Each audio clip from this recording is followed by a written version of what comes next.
Good morning and welcome back to your favourite football fan channel, Real Reds Talk, dedicated to Manchester United. On today's show, we're going to discuss the very hot topic, and that is the striker list for the summer.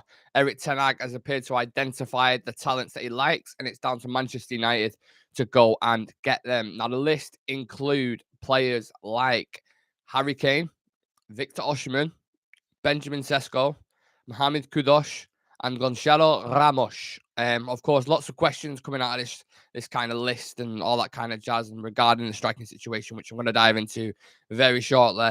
But before I dive into the show, make sure you smash a like on the YouTube and the TikTok, and make sure you subscribe to our wonderful YouTube channel. Now, first and foremost, what type of striker do we want and what type of striker do we need? What do you guys think? Please let me know in the comment section.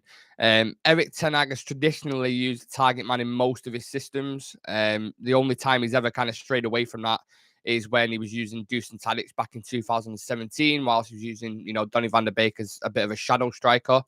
Aside from that, he's used players like Sebastian Haller, who went on to score 11 goals in the Champions League group stages. After a pretty average season with West Ham, like, let's be clear, he was written off in the Premier League. When a lot of Ajax fans kind of scratching their head, thinking, why are we going for him, etc., etc. And then he ended up bagging quite a lot of goals for him. So Ten Hag's got that mojo, man, to turn these players around. He also used Klaas Huntelaar, who scored 16 goals in 28 appearances in his second spell with Ajax, again in that target man role back in 2018. And obviously more recently used Cristiano Ronaldo, but due to his decline, couldn't really get the most out of him. So you can see he likes physical strikers who can link play and they're a killer in the box. And that's where Tottenham's Harry Kane comes into it. First and foremost, would you guys take Harry Kane? Would you take him? Undoubtedly, one of the greatest strikers the Premier League has ever seen, not according to Sam, so Sam's watching. He's got 15 goals so far this season, and in the past 9 years, since 2014, he's never gone below 17 goals in the league, which is just phenomenal.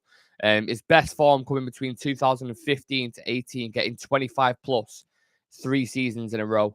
He's a seasoned striker, knows the Premier League inside out, and according to reports, he's open to joining Manchester United, because we know what Spurs are doing at the minute. They're just bottling it again, aren't they? He's not going to win anything there. He's not going to win no trophies. So he seriously needs to consider his future, because Tottenham, they ain't the ones. They're really not the ones. Conte's going to leave soon, probably. Kane will fuck off. Son will probably fuck off, if I'm being honest. Levy's very tight-fisted. It just seems like a recipe for disaster at the minute. And if he wants to break that Premier League record for most goals, the only move that makes sense really is Manchester United. He certainly won't sign for Arsenal, obviously, for obvious reasons.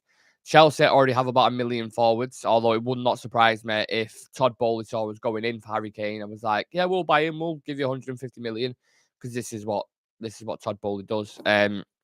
Obviously, teams like Man City have already got Erling Haaland. Liverpool have got Darwin Núñez. So we're the only realistic team, especially that are on the upwards trajectory, that Harry Kane could potentially look at and be like, you know what? I can take them to that next level. They need a clinical striker. They have a good defense in Varane, Leacher, Luke Shaw, Dalot, De Gea. Great solid defense. Midfield's really good now with Casemiro, Bruno, and Dinger. Marcus Rashford's flying at the minute. You've got other talented forwards at the club. I can be that last kind of piece there to really drag them up the table. And that's what maybe that's how a lot of professional players think like that. They think, I'm that missing piece. I can take them, elevate them to the next level.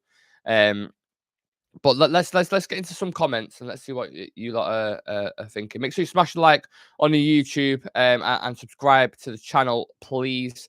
Let's have a look. Where we at?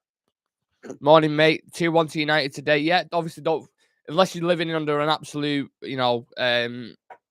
what do they call it? Under a rock, sorry. Arsenal versus United today. Obviously a massive game, and we will have a live watch along on YouTube and TikTok, so make sure you tune in for that. I think it'll be OSIMHEN. Some people saying Lautaro Martinez. Jack saying, morning, brother. Good morning. Xavi Simmons. Hi, mate. Hi, hello to you. What's your prediction for today? 2-2, I think. I I'd take him, still get a good 3-4 seasons out of him. That's obviously in relation to Harry Kane. Wasting his career at Spurs, I agree with that. Who would you drop for Kane? Well, we don't have to drop anyone, would we? I think we've got Weghorst, and that's it, really. You can play there. Sesko's going to Leipzig. I know, but I think if United was to throw big money at it, I think they could still go get him for sure. What's the prediction for today? 2-2. So, in my personal opinion, we've always gone for strikers with the wrong age profile. If you look at the list of strikers we've signed in the past 10 years, 80% of them are 30 plus. Ronaldo, Zlatan, Cavani, Falcao, Van Persie. And, for some of them, it was absolutely great for one season. Won trophies, won titles in Van Persie's case. But I just don't feel like there's any longevity in that. Then you take into consideration how much Daniel Levy is going to want for Harry Kane. You've seen, when Man City went in for him, there was, figures of £150 million. Now, there's only a year left on his contract. You're going to see probably almost half of that. So in which case, I think figures of £85 million are being reported. He's also missed about 400 days in total with different injuries. So how long can his body keep performing at the top level where mobility is important in the Premier League? I think we'll see a similar thing as what happened with Cristiano. Maybe, Kane has 1 or 2, 3, maybe at a push, great seasons with us. Injuries start really taking the toll. Body can't handle it as much. His pace drops off, mobility drops off, and he's not the player that he once was. But I do think you would get 2 to 3 good seasons out of him. I do legit think you would get that. But then I don't know.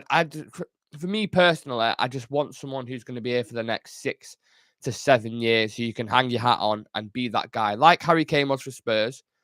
I want that striker. Like City's going to have with Haaland. Like Liverpool's going to have with Darwin Núñez for the next years. I want that kind of striker. And another target that would link with is obviously the Napoli striker, Victor Osimhen, who's having a great season so far for them. 12 goals in 14 games. He's had double figures consistently now for a good few years. Napoli currently top of the league as well by 9 points. He's 24 years old, good age profile, athletic, modern, strong striker who's a strong guy for goal. He's very direct. He's pretty good with his hold-up play as well and link-up play. Frequently looks to attack and create spaces, can receive the ball well with his back to goal. And oftentimes his runs to perfection if you watch him frequently without faults. These guys don't come without faults. I don't know why I said without faults, because they don't come without the faults. His first touch can be worked on, very similar to Darwin Núñez in that sense. He's still a bit raw in certain areas, as Gordon Ramsay would say, fucking raw. He's still raw in certain areas. And, Serie A is a different league to the Premier League. We've recently just seen the likes of Scamacca come over from the Italian league, and he's not kind of translated as it over to West Ham. He was bagging goals for fun. I'm pretty sure he got 20 plus in Serie A. He's come over to West Ham. Obviously, West Ham aren't in the best kind of form at the minute, but do you know what I mean? He's not exactly killing it, is he? So sometimes he doesn't always translate. Takes time for players to kind of bed in, and it could be a similar thing with Victor Osimhen. Like I said, doesn't always translate. Napoli, the price that they're going to want is going to be north of 100 million. Anyone who knows about Napoli knows how much of bastards they are when it comes to negotiating. They will push and push and push and push the price up. The reason why we got, I was going to say Harry Kane. The reason why we got Harry Maguire, by the way, was because the price that Napoli was setting for Kalidou Koulibaly, they was asking for about 100 million or something ridiculous like that. And it's just like, nah, not paying that, mate. Not a chance. And again, it's going to be the same thing because he's got a long contract. I'm pretty sure he's got another 4 years left on his contract. And Napoli have got a prized possession there, aren't they? You're bagging goals for him, so they're not going to let him go very easily. It's going to be a very expensive deal to do. But with new owners coming in, could they just throw cash at it? I have no idea. But it's certainly an option that Ten Hag likes. And from all the reports that I'm seeing from credible journalists are saying he wants mobility, he wants pace, he wants physicality, and Victor Osimhen seems to fit that bill. I do think he's a massive fan of Osimhen. I'm a massive fan of Osimhen. I think he's a really good player. But yeah, I wouldn't mind looking at it in the summer. Are United willing to pay that much? Let's see if Erik ten Hag really wants him, because I think if he earmarks him as the guy, the top level, the main one he wants to go get, I think the new owners, they'll want to make an impression when they come in. They'll be like, "What do you want, Eric? Yeah, we'll go get that, regardless of how much money it is." Because I think when you're buying a club now, you have to dedicate a certain amount of funds that you're going to spend in the transfer market and in the structure and blah blah blah, etc. So I do think whoever he wants, Ten Hag will probably get in the summer. Moving on to the next target.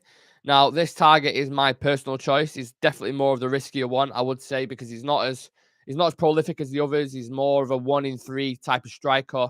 Only 19 years old, by the way, as well. Definitely more of a raw talent. But just from watching him visually, I really like the quality that he brings. Similar to OSIMHEN, he's 6'4", diverse in his game. Did I say Benjamin Sesko? I don't know if I mentioned his name. Benjamin Sesko. There you go. I don't know why I didn't start off with that. 6'4", diverse in his game, can spin a man with pace, can hold up play, link up other players really well. Got that kind of a little bit of a Haaland vibe to him, if I'm being completely honest. That's why I like him. Just gives me that, like, you know what I mean? He's got that strength, that pace. It'd be cheaper than the other two as well. We'd probably pay around 50 million. But I just think with the type of coach that Ten Hag is, we've seen what he's done with certain players. I think he can just take him to that next level, man. And I get players, you could probably say that with every player. But Sesko just looks like that raw talent that needs that firm coach who's disciplined in his actions and can really mature players from a young age. Sounds very wrong, that, doesn't it? But you get what I'm saying. He's good with young talent. You've seen what he's done at Ajax. You know, you've seen what he's done with certain players like Garnacho at our club, even now within a short space of 6 months. He's good with young talent. And I think Benjamin Sesko would fit perfectly within our system. Could be a striker for the next 7, 8 years. Also, something to consider as well, you'd still get a return on him in investment. You know, if you're looking to sell him in 6, 7 years' time to a Barcelona, a Real Madrid, any type of these guys, you're going to get a return like 70 million, aren't you? Well, in 5, 6 years' time, the way the market's going, inflation and stuff like that, you're probably talking about fucking 200 million, aren't you? Let's be clear. So, you know, we've got Benjamin Sesko, Victor Osimhen, and Harry Kane as the main options. Who would you take? Who would you take? Please let me know, and I'll dive into a couple of the comments now and see what people are saying. I'd take Sesko. Won't cost us the earth like Osimhen. Age profile is good, unlike Kane, and can be developed. 1-1 prediction for today. Haaland be gone in under 4 years. Juventus is in trouble. We should get Vlahovic. Oh, got an outside shout there from Ramo. Is a very good shout, that, in fairness. Can Seamus Coleman play striker? Absolutely not. You want to be banned, don't you, Adam? It's a battle between him and Wout Dong for me. Some early morning comedy there for you. And them clips are going to be out very shortly, by the way. We need to get rid of one Barry and bring in another Barry, and Barry Kane. Barry Kane, it works, doesn't it? It does work. So, yeah, Benjamin Sesko, Harry Kane, Victor Osimhen. You've got a polished, seasoned striker who's a killer in the Premier League, but age profile, not the best. You're talking about what age? Is he 30 now, Harry Kane? Something like that. Very good record. You know, how long can you keep performing at that top level? It's one of them. And then you've got Victor Osimhen, who's kind of the mid-age profile, 24 to 25, 12 goals in 14 games at the minute at Napoli. Napoli doing very well as well, top of the league by 9 points. Very dynamic, quick, strong striker, can work on his first touch, still a bit raw in certain areas, but Ten Hag, again, could probably coax that out of him.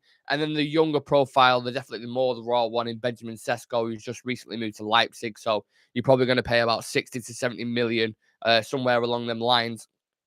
What striker do you want to go for? And there's two more that I want to talk about as well. Like Ramos said there with Vlahovic, he was an outside shout, but with Juventus, all the troubles they're struggling with. I don't know if any of you guys have heard it, but I think they've been deducted, like 15 points, which obviously means they're definitely going to miss out on Champions League football. They're in a financial absolute state at the minute. All the board of directors have left.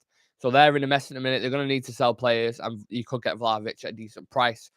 I'd take Vlahovic. Very good player. Most of these players I'm talking about, I would take at the club because we haven't got a number 9. We've got Big Val, haven't we? That's kind of it at the minute. And then Marshall, whenever he's ready to be fit, essentially. So we need a striker. Desperately need a striker. I'm going to drop a poll in the chat and I'll see who people go for because I'm interested to see what the community think on this one.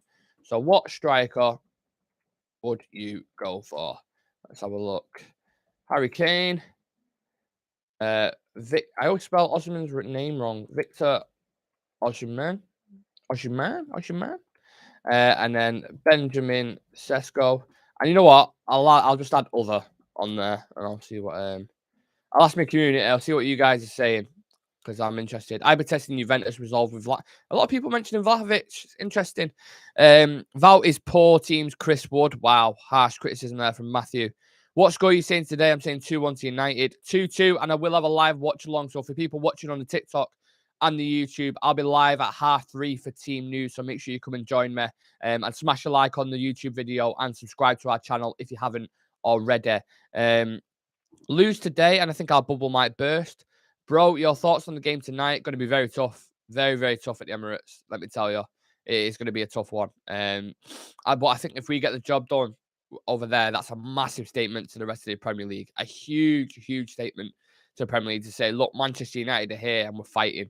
I don't think we'll be in a title race. I don't think we'll win a title. But I think if we beat it'll send shockwaves, won't it, if we manage to beat Arsenal. Are you live on YouTube? I am live on YouTube right now, YouTube and TikTok. OSIMHEN is the main young talent. Jay saying, how's it going? How's it going, Jay? Hope you're good. Someone mentioned Igalo. Oh, fuck, absolutely not. Fuck Igalo. Don't want, no. Keep me away from Igalo.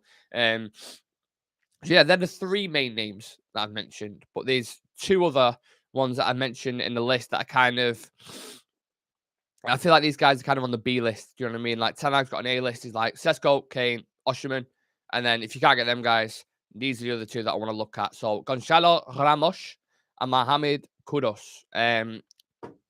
Gonzalo Ramos coming to light due to his World Cup triumph, or his performances in there looked really good.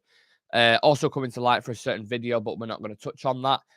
Ramos is a forward who fits the profile of a modern striker in terms of his work rate. He presses with intent. He's not afraid to put himself about against the opposition. Likes to link up play with the midfield really well. Makes proactive movements, which, can always put a striker in on goal and in a scoring position more often than rather just standing about and waiting for the service. Different to Haaland in that sense. Price tag going to be around 70 million. Again, still a viable option, but his numbers aren't amazing. I was checking his numbers out in the Portuguese league to see what is varying. And it's between like 2 and 7 goals. He's doing well this year, but if you look at the previous season, he's got like 5 goals, 7 goals, 2 goals. I'm like, where the fuck has he just been? Like, has he played a different position? Has he started as a centre back or something? Because his goal scoring very weird, very strange. And he's still a good age profile. I think he's 21, Gonzalo Ramos. And people are going to start throwing this SESKO argument back at me, and I understand it, but I like in terms of you can nurture these guys, but I just feel like SESKO visually, everything I've seen from him, I think he'd fit perfect into our system. I think Ten Hag could really get a good player out of there, and maybe he could do the same with Ramos, but Ramos isn't my number one option. He looks good. He looked good in the World Cup, but I don't buy into that World Cup hype. I don't just watch players at the World Cup and be like, yeah, he's meant, go get him.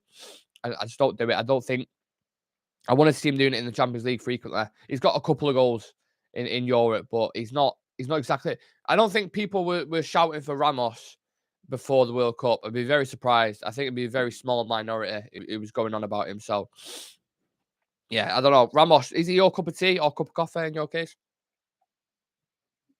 That's got really cold. Ugh, that's rank.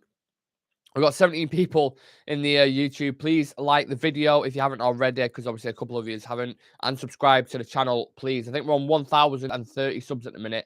So let's try and get that to 1,050 whilst we're live right now. That'd be amazing. I'm going to talk about the latter option now in Mohamed Kudus. Now, the attacker I'm going to talk about now, obviously used to play under Erik Ten Hag. And the reason I've left him till last to talk about is because he's not an out-and-out number 9 striker. But like you get with a lot of Ajax players, he's versatile, got good qualities on the ball, but doesn't actually start for them. He usually rotates in for Brian Brobby or Steven Bergwijn as a sub. So he can kind of play in midfield. He can play as a 10, can play on the wing. A very versatile player. Played great for Ghana. Again, another one who's a star coming out from the World Cup. But, not like I said, it's not that solid physical number 9 that you need, in my personal opinion. Ajax again probably going to want good money for him due to past negotiations. So this one I won't go for personally. If we get him for a good price and we can have him as like a utility player, he can fill in the slots at certain areas. If Rashford's not fit, similar to what João Felix would have done basically when we was looking at João Felix on loan. Everyone was like, well, where can he play? And he can kind of play across the front line. Mohamed Kudus is the same. He's a very intelligent player, can fill in certain slots. So it'd be a good one to get if you could get him, on a cheap or like a 30 million. But the way Ajax are going at the minute, let's be honest, we took Anthony off him right at the end of the window.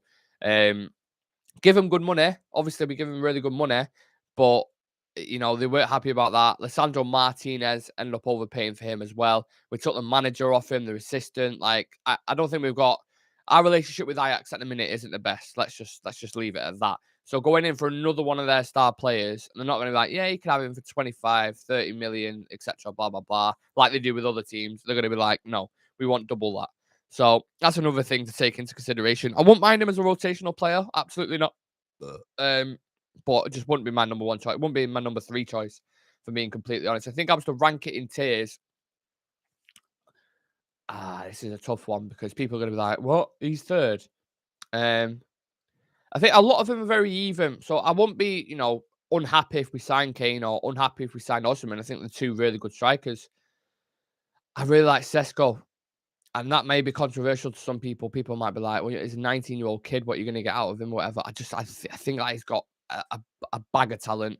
You can really work with him. You get a return on him later on if he was to leave, but you still get 6-7 years out of him. But I know for a fact right now, if he was to bring Harry Kane into that team, into United's team, he would kill it. He would do really well. But then, there's just who do you go get then in 2 years or 3 years when he starts to decline and you're having this conversation again? Do you then go get an OSIMHEN? It might work. I don't know. It might work. I'm not sure. Harley saying you've seen the news about Vlahovic. If you're on about Juventus slightly collapsing, then I have, yeah. We're going to end up with US investment, for fuck's sake. Well, there's lots of noise around the ownership in a minute. I don't want to get into it too much because this is a show based on strikers. But yeah, the ownership is so Jim Ratcliffe has obviously put his name out there straight away. You've got US equity firms, basically, US investment firms who are looking for equity, etc., a return on their investment, which I don't really like the idea of. And then you've got the Middle East. There's rumors around there that, private sovereign funds are interested in United and they're going to come to the table. So I think if they come to the table, I think they're the ones who are going to spend the most money. They're the ones who are going to buy the club for the most, e.g. the Glazers are going to sell to them because they're paying the most. I think that's how it's going to work. What player should I buy for my career? Depends what position you're going for, mate. When was the last time you won the Premiership? I don't know if he's trying to troll me there or if he's trying to win. 2012-13 under Alex Ferguson was the last time we won the Prem. Going to be a great game this afternoon. I will be live for the Arsenal game, so if you want to tune in for the watch along, I'll be live maybe a little bit early with some early team news before 3:30. So make sure you tune in for that, please, and join me for the watch along. And as always, we'll have the review after it as well. So busy day today, lots of shows. Thoughts on the game tonight? Lose today. Oh, I've already been through them comments. Apologies. Ashton Williamson, remember me? Of course I do. Yeah, of course I do. You need a striker. Go get SESKO. There you go. Fits in with the show very well. So there's your list. Tell me. Let's have a look at what the community is saying in the YouTube chat. Let's have a look.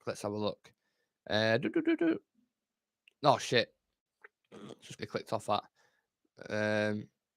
So 30% going for Harry Kane, 20% for Osimhen, 20% for SESKO, 30% for other. Very split. Very, very split. I like that. Can we get rid of that? Yeah, thank you. Let me see the comments. Severe wants Osimhen, get that Nigerian vibe at United. United win tonight, I'm calling it. Aaron negative, remember I'm positive. 1-1 wasn't positive enough for me. God's sake, would you take Brian Brobby? I haven't seen enough of him, if I'm being completely honest. I've seen 1 or 2 games. But again, the thing is with Ten Hag, right? He's got he's this maverick manager who can just improve players. So it might not be an obvious striker. It might not be a striker on this list, but this list is coming from credible journalists. So I'm just taking it as, as gospel in a sense, because it's coming from your Simon Stones and your Laurie, not your Laurie Whitwells, your Samuel Luckhurst and these kind of guys. So I believe this list to be pretty accurate, and I believe this is what he wants. But it would not surprise me if we went and got a striker that not necessarily the shiny option, but Ten Hag sees him and he can work with him. I remember the reaction to Arnautovic. And by the way, I don't want Arnautovic. I'm just putting it out there. But I remember the reaction to it. Everyone was going mental, losing the shit. And then Arnautovic ended up, if you've seen what he's done for Bologna in Serie A, he scored 8 goals in 13 games, I think, or something like that. So he's actually had a good return. So he's got an eye for talent. And the way he coaches players I think is really, really good for him. So I wouldn't mind it if you went for someone who, it could be someone from like Julian Alvarez, for example. City went and got Julian Alvarez from River Plate, one of the best players in Argentina at the time, for 15 million. Ragnick obviously mentioned him as well. So I don't mind if Ten Hag goes get players like that and we can work with him. But I just think they'll probably end up going for a season strike. I think Kane is to be honest, I think Kane's a shoe-in to sign for United. I really do. I think it's going to go like that. If I had to put money on anyone, which I don't, I'm not a betting man. I think it'll be Harry Kane. And again, I'm not mad at it. I don't mind it, but come back to me in 2-3 years' time, and we'll probably be having the same discussion. I'll have to change the thumbnail up on the thinger. Striking gold. You know what I mean? So it's very interesting. But the owners are going to come in. They're probably not going to care about how much money they're going to throw at the situation, and they're going to be like, whoever you want, we want to make an impression. It's the summer transfer market. We'll buy you pretty much anyone. Funds are there. Do what you want, Eric. And he'll probably go, well, Harry Kane's there available. He wants to leave Tottenham. He's got a year left on his contract. He's going to be easier to negotiate with than trying to go get a Victor Osimhen from Napoli, who's going to be north of £100 million. And he's not guaranteed. He's not proven in the Premier League. I hate using them words, Prem proven, but he's not. He's just not. And it's a risk. And it's a big risk for over 100 million. You go get Harry Kane, you know he's going to slot in straight away. You know he's going to bag goals. So they're the things you got to take into consideration. But it's very interesting. The polls split. It's like 30%, 20%, 20%, 30%. So a lot of people split on this striker situation. They don't really know. We don't really know who they're going to go for. There's a lot of things up in the air at the minute. What's going to happen in the summer? What owners are going to take over? What's going to happen with the season? Are we going to get top 4? Because that's going to affect the ownership. I saw a report again last night from credible journalists that if we manage to get top 4, the financial fair play thing, we're not going to be worried about that. That's not going to come into thinger, because I don't know if any of you guys saw recently, UEFA brought in this new financial cap, so how much you're earning per year, or what, I can't remember the specifics, but it stops you spending a lot, basically. And if we're out of the Champions League, that'll be on our revenue books. They'd see how much we earn, and you're like, right, you can only spend this amount. So I think getting Champions League is pivotal for the summer. I think Eric Ten Hag knows that, and I think we will. Liverpool and Chelsea dropped points last night. Was it last night? Yesterday morning-ish, dropped points. Spurs dropped points against Man City. And then we've got Arsenal today. So we could do a job over on Arsenal. If we do that, that propels us even more into the top 4. I think if we win today, I think top 4 is not nailed. It's obviously not nailed on, because anything can happen in the season. But I think, I think top 4 is looking very positive. I'll be in the 90% club if we get into top 4. So very interesting. If we sign a striker in the summer, would we then need to go sign another for backup, as I don't see Martial staying? Probably, yeah. And maybe in an ideal world, we can go get Harry Kane and SESKO as backup. Imagine that. Don't think it'll happen. Probably cost you about 130 million. But I think in the summer, we go get a centre-back. I think we go get a striker. Possibly another attacker like a Mohamed Kudus, who was talking there, that kind of ones you can slot in everywhere. And maybe a De Jong or a Bellingham, I think we'll go for that. But De Jong is on the cards, I'm telling you right now. Do you think United will get anything from today? That's from Jord. I think we'll come away with a draw, to be honest. My prediction was 2-2 in the preview last night. If you want to get yourselves ready for the game, we did a preview, very funny, lots of clips from it from last night on our YouTube channel. Make sure you go watch that preview and get yourself ready for it, because, it's a decent show. But I think we will. I think we'll probably win. I was going to say win 2-2 then. You can't win 2-2, can you? Bellingham is the one United need. It's going to be so much competition for Bellingham, though, isn't there? I think if Pep Guardiola wants to go for Bellingham, I think he goes City. I think it's just as easy as that at the minute. But you don't know how this season's going to end, do you? You don't know where United are going to finish. You don't know where City are going to finish. You don't know where Arsenal are going to finish. So it's very, very interesting. Do you think, Ashton Williams saying, do you think Apple will buy United? No, Apple are out of the run. I don't know if it was a CEO or someone very high up there who works there was like, no, we're not interested in buying United. A lot of tech companies, there was like big news breaking it. A lot of tech companies want to get involved, and it was sports. And then there was another thing saying, due to COVID and all this kind of stuff, they're really focusing on the main. I don't know. Yeah, I don't see it happening. I thought, to be fair, Amazon might be one that jump in for the race, but we're not hearing many rumors that at the minute, are we? So, yeah, that concludes the striker situation. I'm going to leave it at that. Guys, let me know who you want. Please do in the comments. SESKO, Kane, Osimhen, Kudus, Ramos, or other. Would you go try pick Vlahovic from Juventus? Please do let me know. Join me at 3:30 for team news for the massive game against Arsenal. Super Sunday at the Emirates. Don't get much bigger than that. Let's get it popping in the chat. And yeah, let's go through the team news together and discuss the game, because it's a massive game today. Like I said, this concludes the show for today. Thank you for tuning in. Really appreciate all the continued support on both platforms, guys. I love every single one of you for tuning in. Really appreciate it. And again, come join me for the massive game. If you want to follow us on social media, drop us a follow on TikTok, Instagram, Twitter, for regular updates, clips from the shows, and guys like this. So I'll see you very shortly. What time are you on now? 25 past 11. So almost half 11. We're talking 4 hours. 4 hours. And I'll be live on air to see you guys and chat to you about this massive game. So see you very shortly. Take care of yourselves. Remember, subscribe to Real Red Talk. Peace.